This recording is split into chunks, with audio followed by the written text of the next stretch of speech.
Hello दोस्तों, good morning to all of you. मैं गौरव जैन स्वागत करता हूं आपके क्रॉन्च एकेडमी के प्लेटफॉर्म पे। तो हमने कल पॉलिटी स्टार्ट करी थी, तो मैं आज आपको जो हमने कल पढ़ा हुआ था उसको मैं दोबारा से कंप्लीट रिवाइज करवाता हूं एक बार। तो हमने कल स्टार्ट करी थी पॉलिटी। तो मैंने आपको कल पॉलिटिक्स और पॉलिटी दोनों के बारे में डिफरेंस बताया था।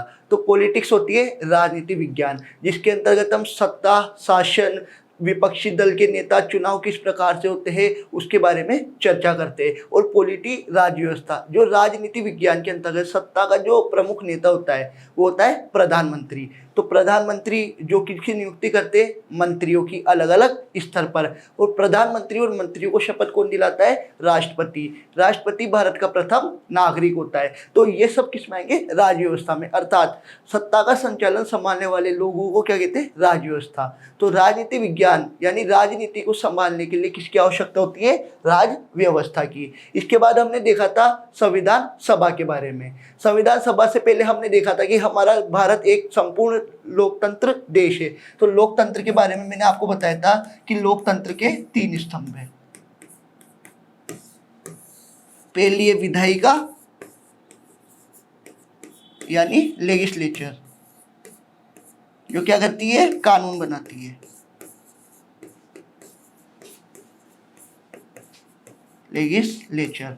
दूसरी थी कार्यपालिका यानी एग्जीक्यूटिव,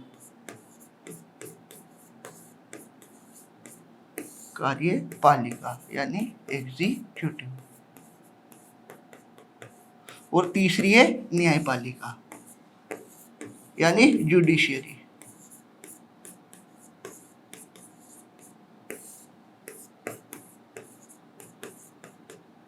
जुडिशियरी।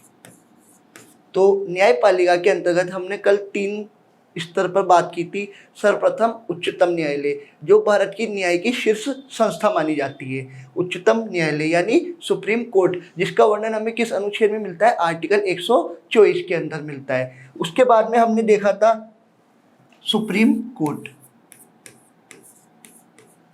यानी उच्चतम न्यायालय।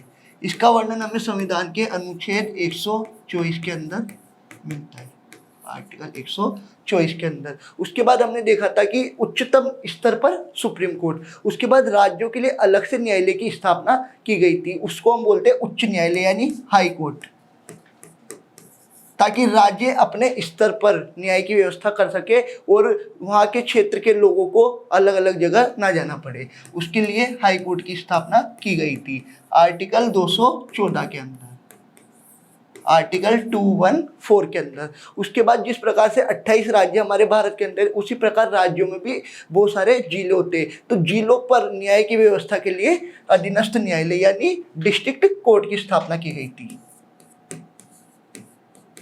डिस्ट्रिक्ट कोर्ट, जिसका वर्णन हमें संविधान के अनुच्छेद 233 के अंदर मिलता है। फिर उसके बाद हम बात करेंगे विधायिका के बारे में, जो कि कानून बनाती है, विधायिका। अब कानून बनाने का कार्य हमारे भारत की संसद करती है। कौन करती है, संसद, जिसको हम बोलते हैं पार्लियामेंट। क्या बोलते हैं, पार्लियामेंट, पार्लियामेंट। अब संसद के भी 3 अंग है। पार्लियामेंट यानी संसद, जो हमारे देश के पूरे कानून को बनाती है। उसके बाद संसद भी 3 प्रकार की होती है। सर्वप्रथम लोकसभा, लोकसभा इसे हम बोलते हैं निम्न सदन। लोकसभा को क्या बोलते हैं हम, निम्न सदन। उसके बाद आती है राज्यसभा,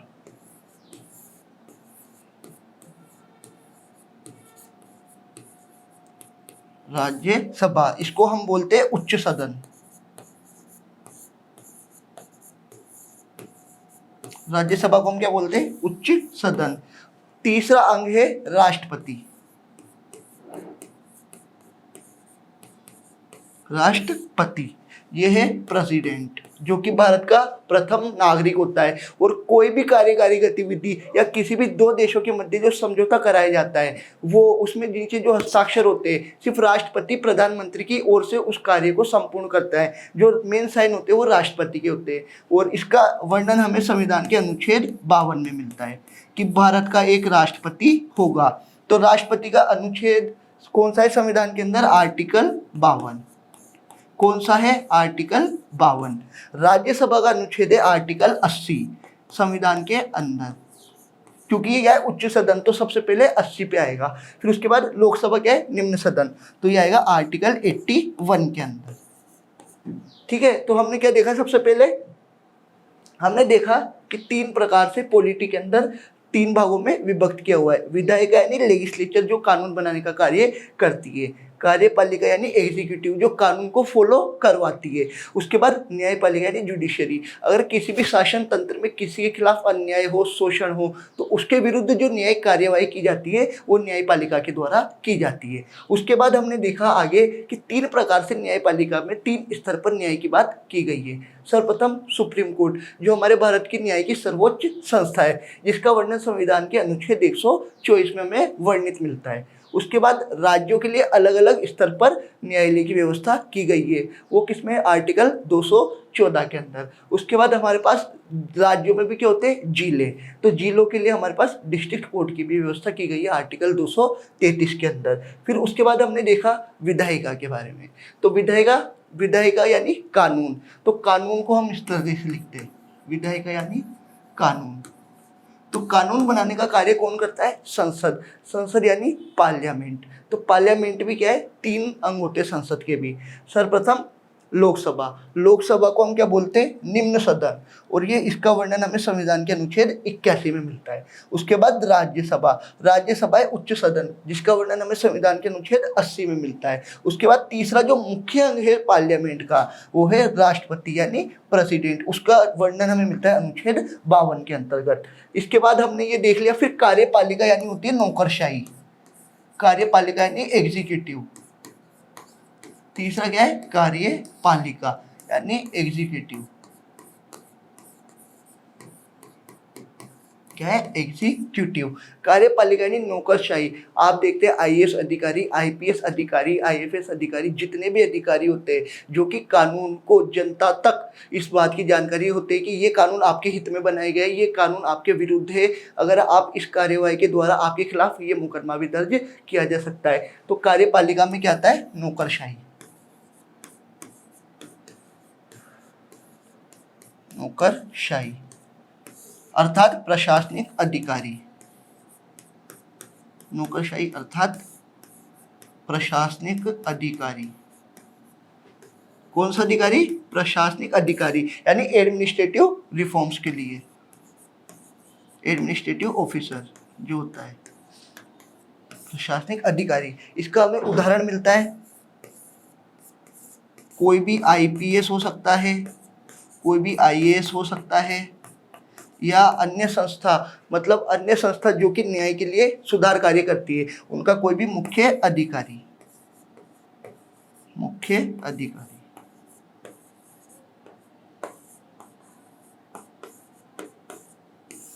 ठीक है, तो ये हमने 3 तरीके से बात को समझा। उसके बाद हमने कल देखा था कि जिस प्रकार से किसके अंदर, संविधान के अंदर ही हमें supreme court, high court, district court का उल्लेख मिला।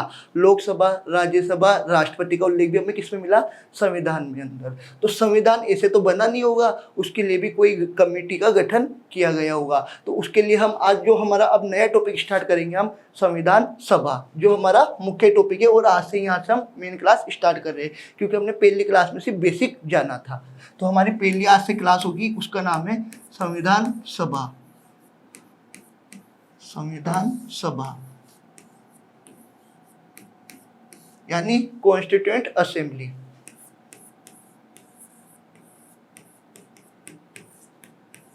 कॉन्स्टिट्यूएंट असेंबली,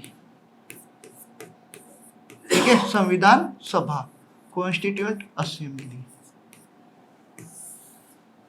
हमारा उद्देश्य सिर्फ इस टॉपिक को ना पढ़कर इसका प्राचीन इतिहास कि किस प्रकार से भारत के लिए संविधान की मांग की गई, किस प्रकार से संविधान सभा का गठन हुआ, इसका पूरा इतिहास, और उसके बाद किस तरह से संविधान सभा का गठन हुआ, उसने किस प्रकार से संविधान का निर्माण करा, हमारा उद्देश्य कंप्लीट जानकारी का है। इसलिए हम बिल्कुल बेसिक से स्टार्ट करेंगे और बिल्कुल शुरुआत से शुरू करेंगे हम लोग।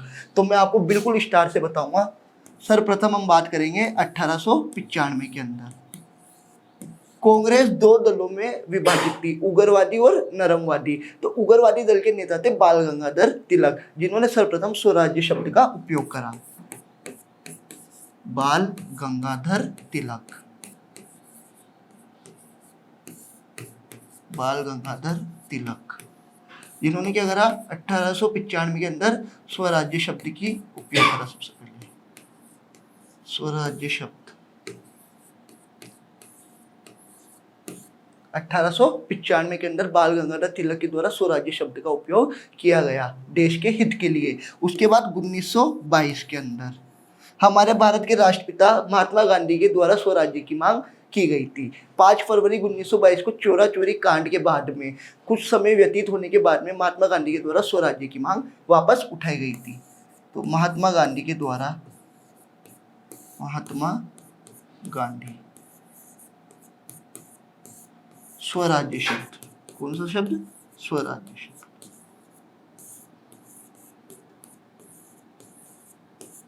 उसके बाद दिसंबर 1922 के अंदर ही, कब, दिसंबर 1922 के अंदर ही पहली पार्टी जिसने औपचारिक रूप से संविधान सभा की मांग करी थी, उस पार्टी का नाम था स्वराज पार्टी। अगर स्वराज पार्टी नाम है तो किसकी मांग करेगी, स्वराज्य की मांग करेगी। तो इस पार्टी का नाम था स्वराज पार्टी।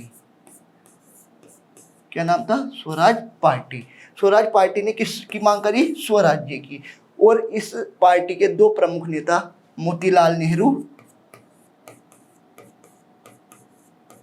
मोतीलाल नेहरू और चित्तरंजन दास, जिसे हम CR दास भी बोलते हैं, CR दास यानी चित्तरंजन दास। इनके द्वारा क्या किया गया, स्वराज की मांग की गई थी। उसके बाद हम देखेंगे 1922 के बाद 1928 के अंदर मोतीलाल नेहरू ने स्वराज पार्टी के संस्थापक थे, तो उन्होंने ही 1928 के अंदर बर्किनहेड को चुनौती देने के उपलक्ष्य में नेहरू रिपोर्ट पेश की थी। नेहरू रिपोर्ट 1928 के अंदर नेहरू रिपोर्ट किसके द्वारा पेश की गई, मोतीलाल नेहरू के द्वारा, मोतीलाल नेहरू के द्वारा रिपोर्ट पेश की गई थी। फिर उसके बाद में 1934 के अंदर प्रखरवादी आंदोलन के नेता थे MN रॉय, उनके द्वारा पहली बार औपचारिक रूप से संविधान सभा की मांग की गई। अर्थात संविधान सभा का जो वर्ड था सर्वप्रथम किसने उपयोग में लिया, MN रॉय ने। MN रॉय सर्वप्रथम संविधान सभा की औपचारिक मांग, सर्वप्रथम संविधान सभा की औपचारिक मांग, किसकी मांग, संविधान सभा की औपचारिक मांग, संविधान सभा की औपचारिक मांग।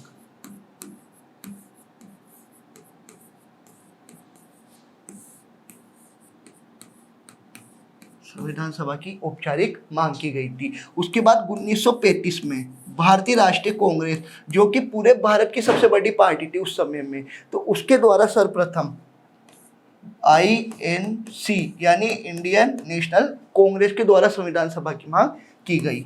भारतीय राष्ट्रीय कांग्रेस, भारतीय राष्ट्रीय कांग्रेस,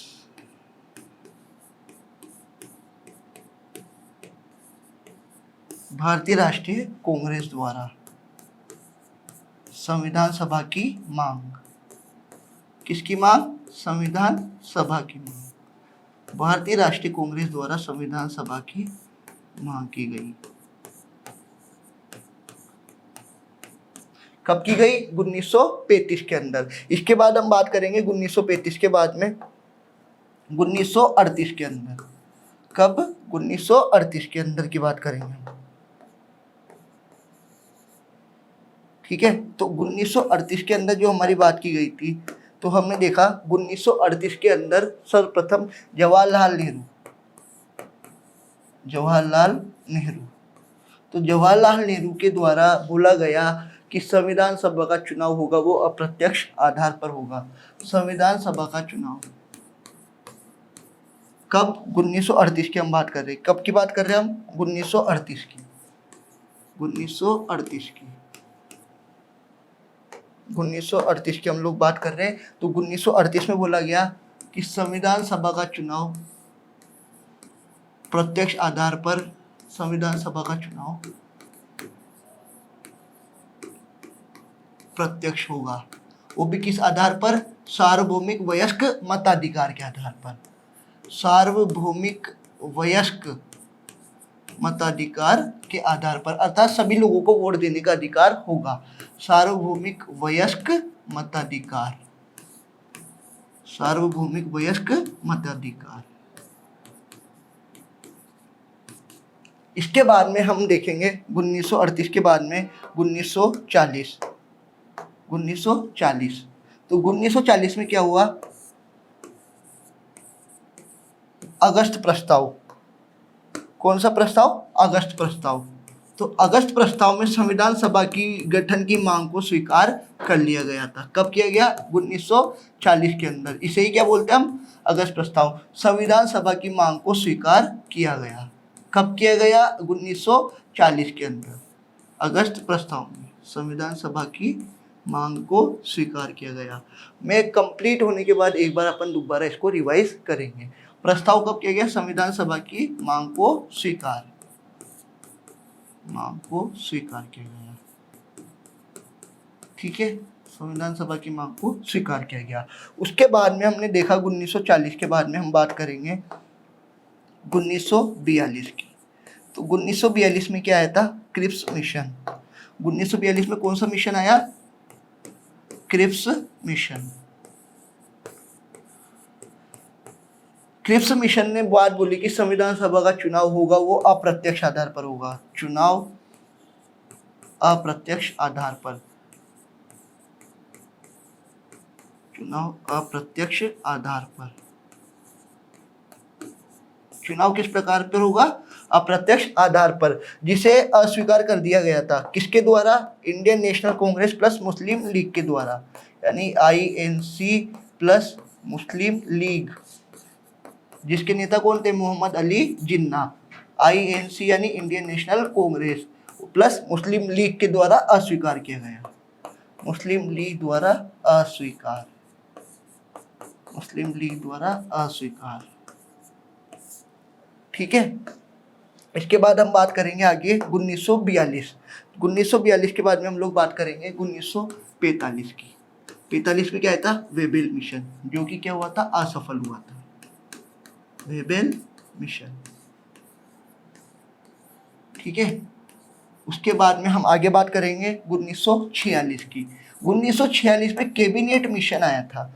इस मिशन का क्या नाम था? जिसने संविधान सभा के गठन को लेकर भारत में नींव मजबूत करी थी, उसका नाम था कैबिनेट मिशन 1946 के अंदर। इसका मिशन का क्या नाम था? Cabinet mission. Cabinet mission. अब कैबिनेट मिशन के भी 3 सदस्य थे। कैबिनेट मिशन के कितने सदस्य थे? 3 सदस्य। सबसे पहले लॉर्ड पैथिक लॉरेंस, जो कि इसके अध्यक्ष थे। Lord Pethick Lawrence.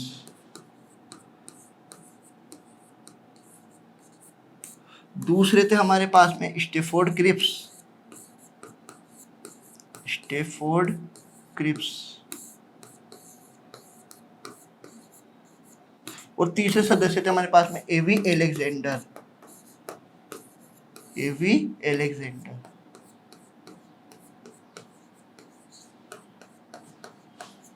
एवी एलेक्जेंडर, लॉर्ड पैथिक लॉरेंस,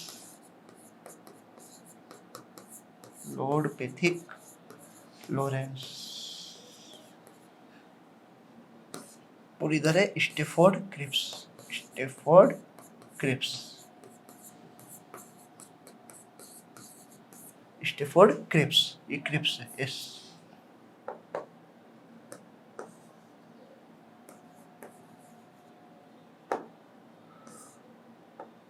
हम बात करेंगे स्टैफोर्ड क्रिप्स की, स्टैफोर्ड क्रिप्स।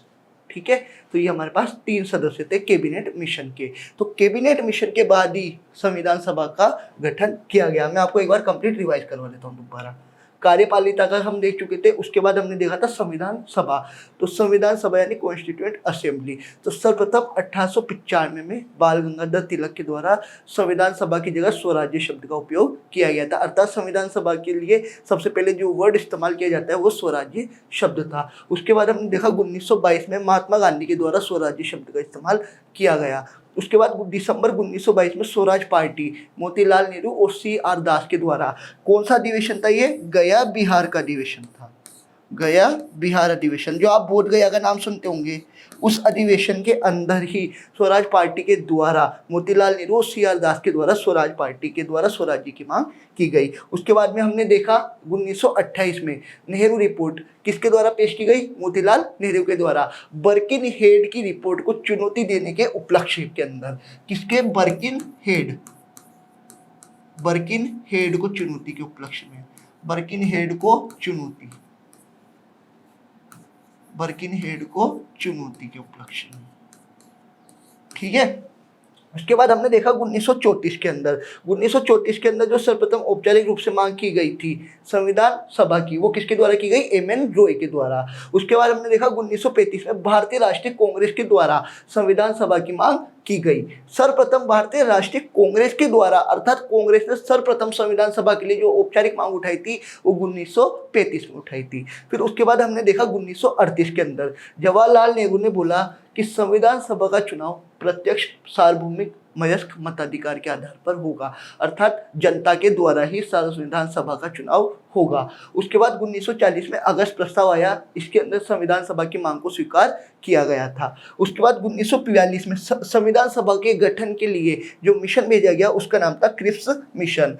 क्रिप्स मिशन ने अपना मत ये दिया कि चुनाव जो होगा वो अप्रत्यक्ष आधार पर होगा। इसको प्रस्ताव को INC यानी भारतीय राष्ट्रीय कांग्रेस प्लस मुस्लिम लीग दोनों के द्वारा अस्वीकार कर दिया गया था।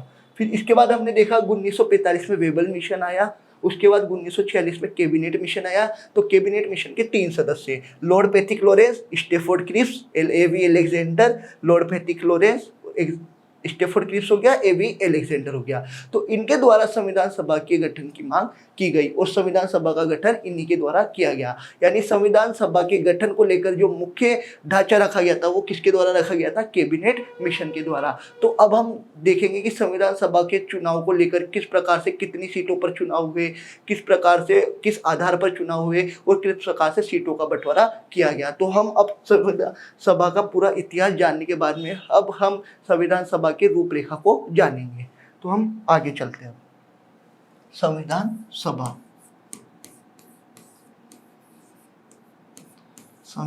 सभा, तो कैबिनेट मिशन के द्वारा संविधान सभा के गठन को लेकर बात की गई थी। तो अब हम सबसे पहले देखेंगे कि संविधान सभा अर्थात पूरे भारत के अंदर से जितने भी राज्य, प्रांत या देशी रियासतें थी तो उनकी टोटल सीटों को मिलाकर के कितने सदस्यों का चुनाव किया जाए जिसको मिलाकर हम एक संविधान सभा का गठन कर सके। अर्थात कैबिनेट मिशन के द्वारा कहा गया कि कितने सदस्यों का चुनाव प्रत्येक देशी रियासत, प्रांत या किसमें से किया जाए और टोटल सीटों की संख्या कितनी तय की जाए, उसके द्वारा उस मत के आधार पर अलग अलग रियासतों में बांटा जाएगा। तो हम देखते हैं कि संविधान सभा में जो टोटल सीटें थी यानी कुल सीटें वो कितनी तय की गई थी? 389।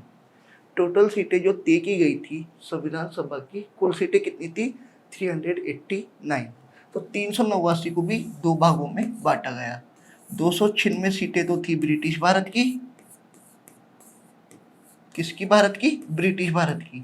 ब्रिटिश भारत अर्थात अंग्रेजों के द्वारा जो क्षेत्र उनके आधिपत्य और कब्जे में थे तो उतनी उनकी सीटों की संख्या कितनी थी? 296। और 93 सीटें थी वो थी देशी रियासतों की। देशी रियासत यानी प्रोविंशियल स्टेट, अर्थात उनके राज प्रमुख यानी जिनके राजा खुद थे या वे देशी रियासतें जो स्वतंत्र रहना चाहती थी तो उनकी सीटों की संख्या कितनी थी? 93 देशी रियासतें।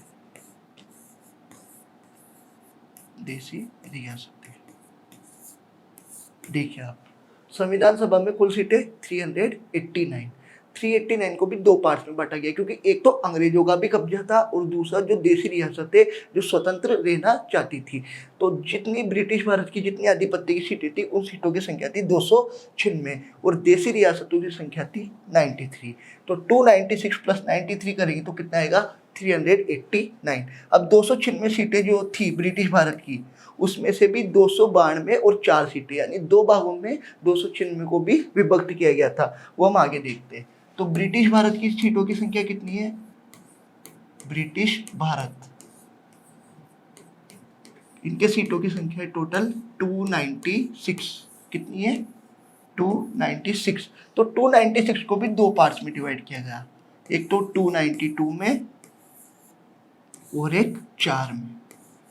ठीक है, तो 292 सीटों को तो ऐसा बोला गया कि 11 प्रांत के जो गवर्नर है, 11 गवर्नरों के जो प्रांत है, उनमें से ये सीटें ली जाएगी। 11 गवर्नरों के प्रांत के द्वारा, 11 गवर्नरों के प्रांत की सीटें, 11 गवर्नरों के प्रांत, 292 सीटों को 11 गवर्नरों के प्रांत, और 4 का जो चुनाव किया जाएगा वो मुख्य आयुक्तों के प्रांत। कौन से, मुख्य आयुक्तों के प्रांत, यानी चीफ कमिश्नर के, मुख्य आयुक्तों के प्रांत। तो हमने इससे पहले क्या देखा, हमने देखा टोटल सीटें कितनी थी, 389।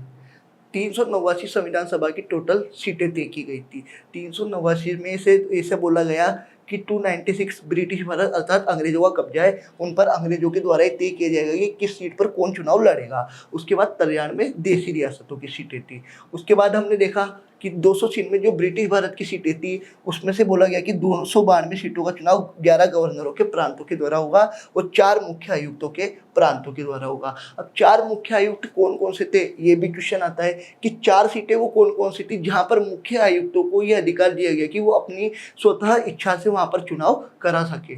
तो 4 मुख्य सीटों के नाम भी मैं आपको बताता हूँ। 4 मुख्य प्रांत की सीटें, 4 सीटें किसकी, मुख्य आयुक्त प्रांत की सीटें, 4 सीट मुख्य आयुक्त प्रांत की, मुख्य आयुक्त प्रांत की। तो अब देखो, आप अल्फाबेट के 4 अक्षर पढ़ते हो अपन शुरू के, तो गवर्नर ने बोला कि भाई मैं लूंगा तो मेरी इच्छा से, तो उसने शुरू के 4 अक्षर सिलेक्ट किए। कौन कौन से, अपन अल्फाबेट पढ़ते तो पहला अक्षर क्या आता है, ए, दूसरा आता है बी, तीसरा आता है सी और चौथा आता है डी। तो A4 होता है अजमेर। अजमेर मेरवाड़ा, अजमेर राजस्थान का पहले केंद्र शासित प्रदेश था, फिर उसको 1 नवंबर 1956 में विलय करके उसको जिला बना दिया गया था। तो A4 क्या है, अजमेर। A4 क्या आता है, अजमेर। अजमेर को अपन मेरवाड़ा क्षेत्र भी बोलते हैं, मेरवाड़ा। मेरवाड़ा और मेवाड़ बिल्कुल अलग है। मेवाड़ यानी भीलवाड़ा, उदयपुर, चित्तौड़गढ़ वाला इलाका। मारवाड़ यानी जोधपुर, बीकानेर, जैसलमेर वाला इलाका। और मेरवाड़ा इलाका यानी अजमेर, ब्यावर वाली साइड का इलाका, मेरवाड़ा क्षेत्र, मेरवाड़ा क्षेत्र। B4 होता है बलूचिस्तान। बलूचिस्तान आप नाम सुनते हैं, पाकिस्तान की साइड में नाम है। तो A4 तो क्या है, अजमेर जो मेरवाड़ा क्षेत्र है। B4 है बलूचिस्तान। क्या नाम है, बलूचिस्तान। क्या नाम है, बलूचिस्तान। तो एक सीट यहां से ले गई। तीसरा नाम आता है C4 कुर्ग। क्या नाम है, C4 कुर्ग।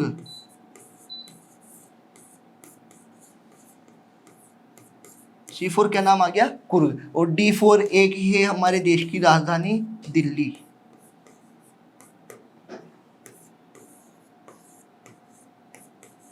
क्या है, दिल्ली। तो देखो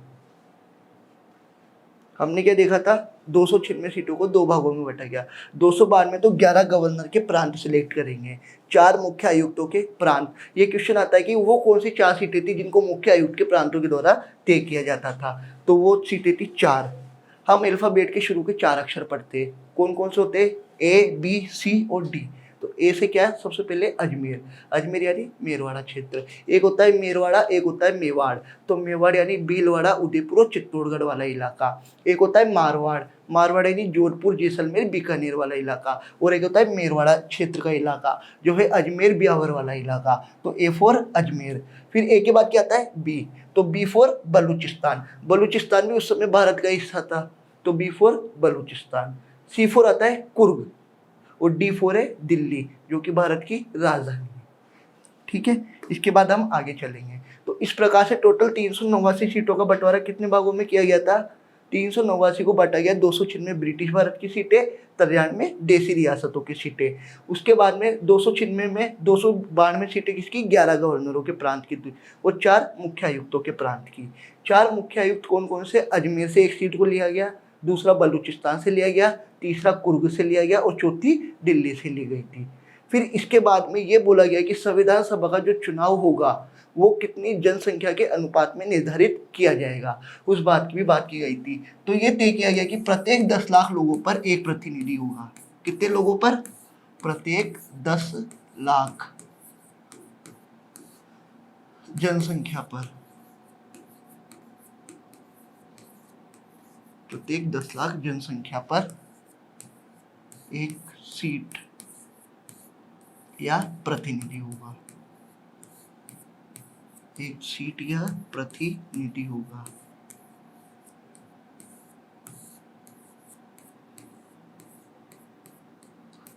प्रत्येक 10 लाख जनसंख्या पर एक सीट या प्रतिनिधि होगा। उसके बाद में 3 समुदाय के अंदर बांटा गया था सीटों को, किस प्रकार से 3 समुदाय में सीटें ली जाएगी। तो सबसे पहले मुस्लिम,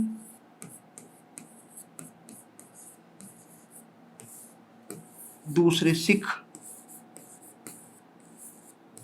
और तीसरे जनरल यानी सामान्य।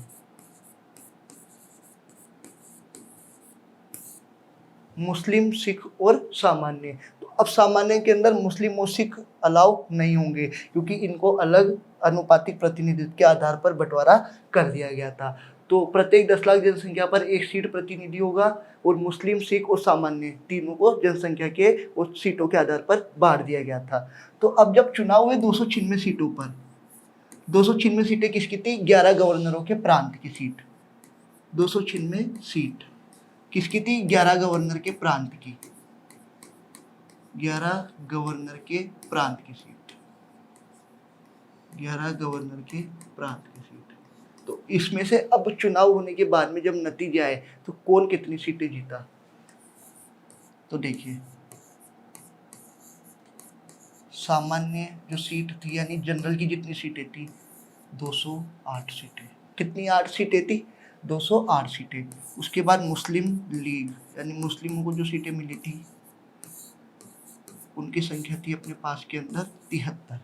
कितनी सीटें थी, 73। और बाकी के जो सिख प्लस जो अन्य बचे थे, सिख प्लस अन्य, तो उनको जो सीटें अवेलेबल हुई थी वो थी टोटल 15।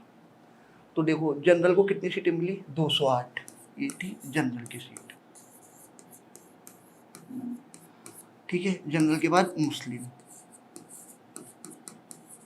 तो अब आप ऐड करेंगे तो 208 और 73 को आप जोड़ेंगे तो आएगा 281 यानी 281। और सिख प्लस अन्य जो सीटें मिली थी वो थी टोटल 15। तो 281 में आप 15 जोड़ेंगे तो कितना आएगा, 296। तो इस प्रकार से सीटों को चुनाव के आधार पर बांटा गया था, सिख प्लस अन्य, सिख प्लस अन्य के आधार पर बांटा गया था। उसके बाद में ये बोला गया कि संविधान सभा का जो चुनाव होगा वो अप्रत्यक्ष आधार पर होगा। किस आधार पर, संविधान सभा का चुनाव, संविधान सभा का चुनाव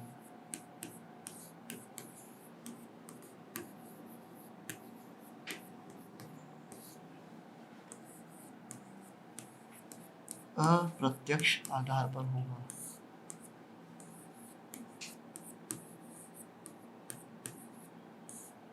चुनाव अप्रत्यक्ष आधार पर होगा। संविधान सभा का चुनाव किसके आधार पर होगा, अप्रत्यक्ष आधार पर। अब जब संविधान सभा का चुनाव हुआ तो इसमें सभी नेताओं ने भाग लिया परंतु दो ऐसे बड़े नेता जिन्होंने संविधान सभा का चुनाव नहीं लड़ा और न वो कभी संविधान सभा का सदस्य थे, तो उन दो के नाम हैं, दो सदस्य जिन्होंने संविधान सभा में भाग नहीं लिया, दो सदस्य जिन्होंने संविधान सभा में भाग नहीं लिया, चुनाव नहीं लड़ा, जिन्होंने चुनाव का बहिष्कार किया।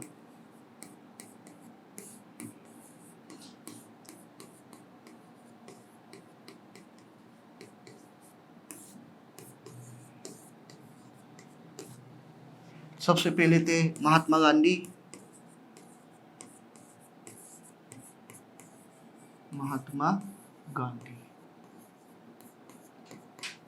और दूसरे थे मोहम्मद अली जिन्ना, यानी दोनों एम नाम के व्यक्तियों ने क्या किया था, चुनाव का बहिष्कार। मोहम्मद अली जिन्ना जो कि मुस्लिम लीग के संस्थापक थे, मतलब बाद में उन्होंने ही संभाली थी, मोहम्मद अली जिन्ना। तो दो सदस्य जिन्होंने चुनाव का बहिष्कार किया, महात्मा गांधी और मोहम्मद अली जिन्ना।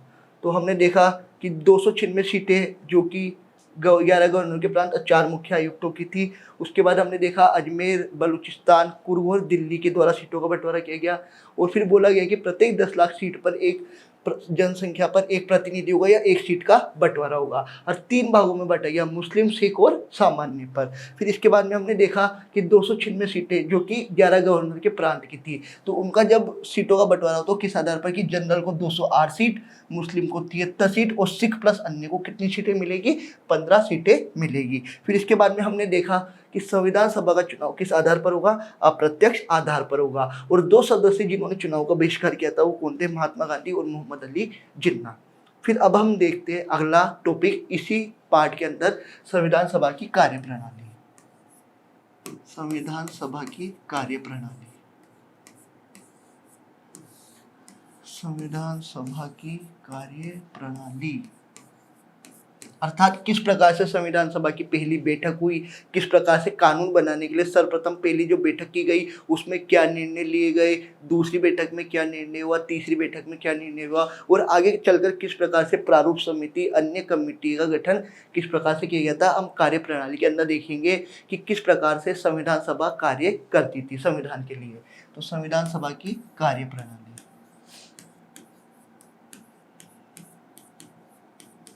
संविधान सभा की कार्यप्रणाली, ठीक है। हमने देखा था संविधान सभा के लिए किसका गठन किया गया था, कैबिनेट मिशन का गठन किया गया था हमारे पास में। तो कैबिनेट मिशन जब भारत आया था तो वो आया था 24 मई के अंदर। कब आया था, 24 मई 1946 में, और इसने जो कार्य चालू किया था वो जून तक के लमसम चालू कर दिया गया था। तो संविधान सभा के द्वारा, कैबिनेट मिशन के द्वारा क्या किया गया था, संविधान सभा के गठन की बात की गई थी। तो अब इसके बाद हम देखेंगे कि संविधान सभा की कार्यप्रणाली किस प्रकार से चालू की गई थी। तो हम देखते हैं सबसे पहली डेट। अब आप देखिए कि जिस प्रकार पहली डेट होगी तो पहले दिन क्या होता है, हम भी देखते हैं कि जब लोकसभा में अध्यक्ष का चुनाव कराया जाता है तो अध्यक्ष को शपथ कौन दिलाता है, संसद का वरिष्ठ सदस्य अर्थात प्रोटेम स्पीकर बिल्कुल दिलाता है।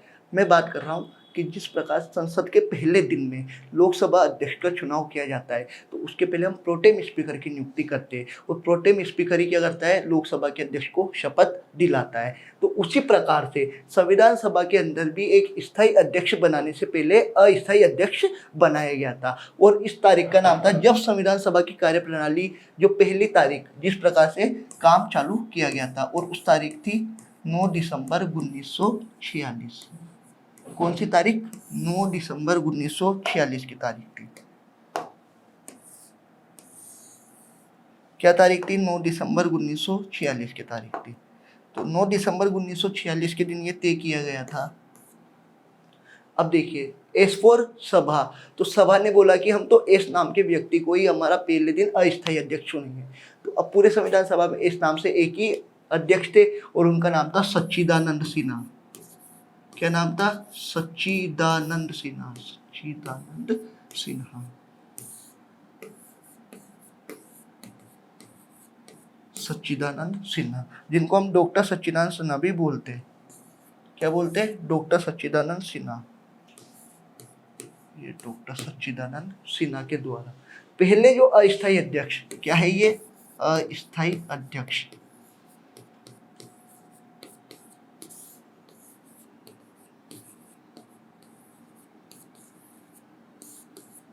संविधान सभा के द्वारा 9 दिसंबर 1946 को डॉक्टर सच्चिदानंद सिन्हा को अस्थायी अध्यक्ष चुना गया।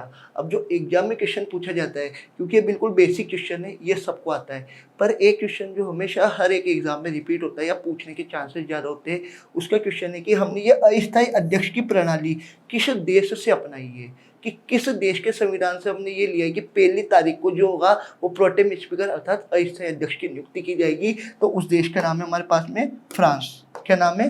फ्रांस के द्वारा ये हमने लिया है, कि फ्रांस देश से हमने ये ग्रहण किया है।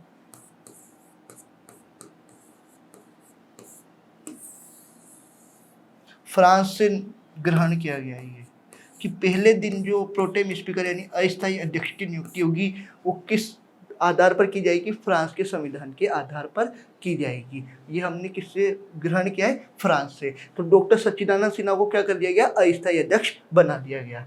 ठीक है, फिर इसके बाद हम आगे चलते हैं। तो अस्थायी अध्यक्ष बनाया गया, तो इस दिन पहली बात ये कि अस्थायी अध्यक्ष बनाया, तो इस दिन बैठक में शामिल लोग कितने हुए थे?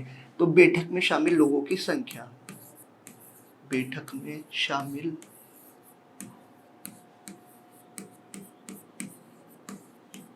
कुल व्यक्ति, बैठक में शामिल कुल व्यक्ति,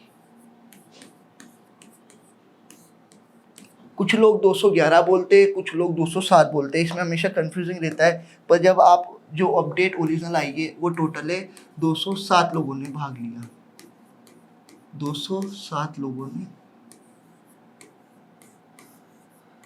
भाग लिया था। कितने लोगों ने भाग लिया? 207 लोगों ने भाग लिया था। ठीक है, और इस संविधान सभा में टोटल महिलाओं की संख्या कितनी थी? तो महिलाओं की संख्या थी 15। महिलाओं की संख्या कितनी थी? 15।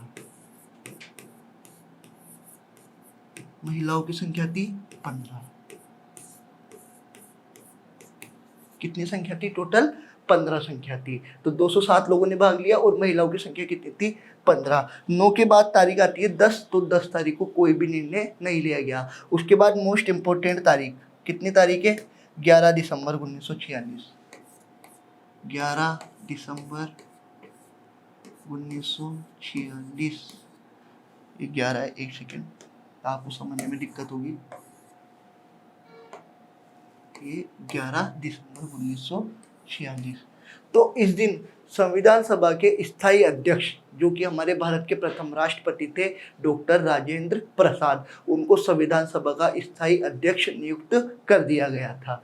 11 दिसंबर को किसको अध्यक्ष नियुक्त किया गया था? राजेंद्र प्रसाद को। तो डॉक्टर राजेंद्र प्रसाद, डॉक्टर राजेंद्र प्रसाद कौन है? डॉक्टर राजेंद्र प्रसाद, डॉक्टर राजेंद्र प्रसाद।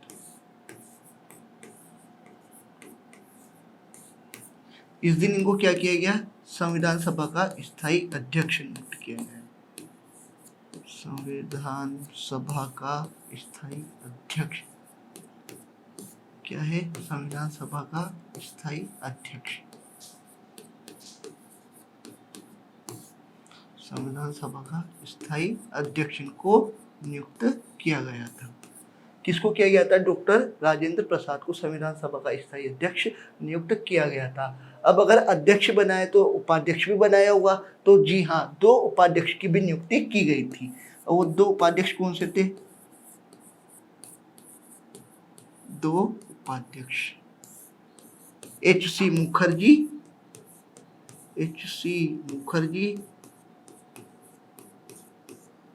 और दूसरे थे V.T. कृष्णमाचारी, T.T. कृष्णमाचारी।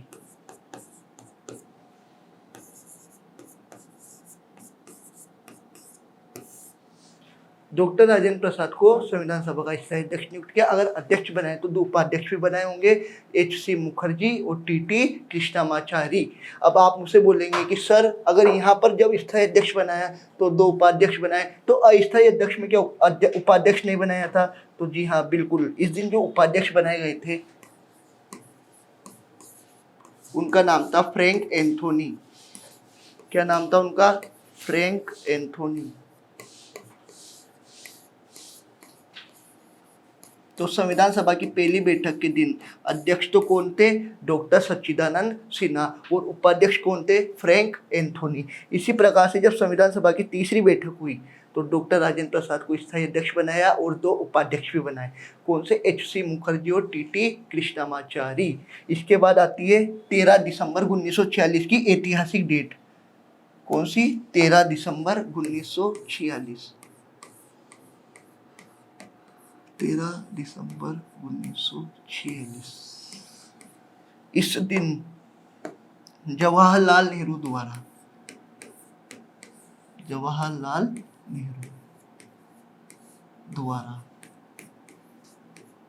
उद्देश्य प्रस्ताव अर्थात ऑब्जेक्टिव रिजोल्यूशन, जिसे आज हम वर्तमान में संविधान की प्रस्तावना के बारे में जानते हैं। जवाहरलाल नेहरू के द्वारा उद्देश्य प्रस्ताव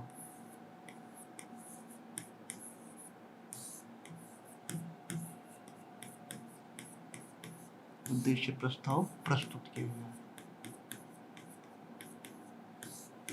ऑब्जेक्टिव रिजोल्यूशन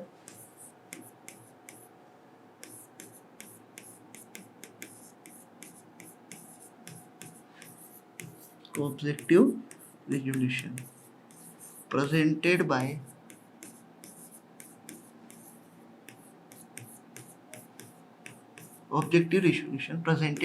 जवाहरलाल नेहरू। जवाहरलाल नेहरू के द्वारा उद्देश्य प्रस्ताव को प्रस्तुत किया गया था। अब आप बोलोगे कि 13 दिसंबर 1946 को जब जवाहरलाल नेहरू के द्वारा उद्देश्य प्रस्ताव किया गया तो इसके अंतर्गत क्या क्या बातें बोली गई थी? तो इसमें बोला गया कि भारत एक संप्रभु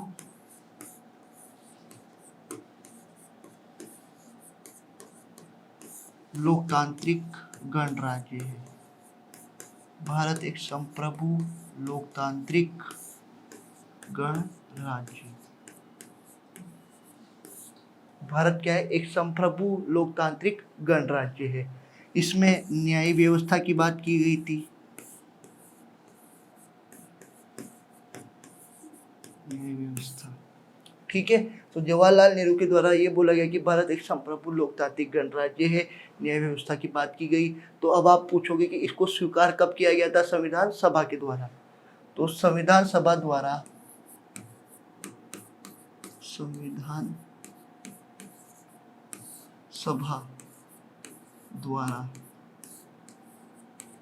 उद्देश्य प्रस्ताव को 22 जनवरी 1947 को संविधान सभा के द्वारा क्या किया गया था? उद्देश्य प्रस्ताव को स्वीकार किया गया था।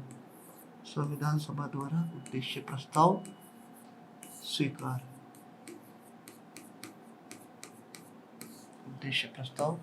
किया गया। कब किया गया था?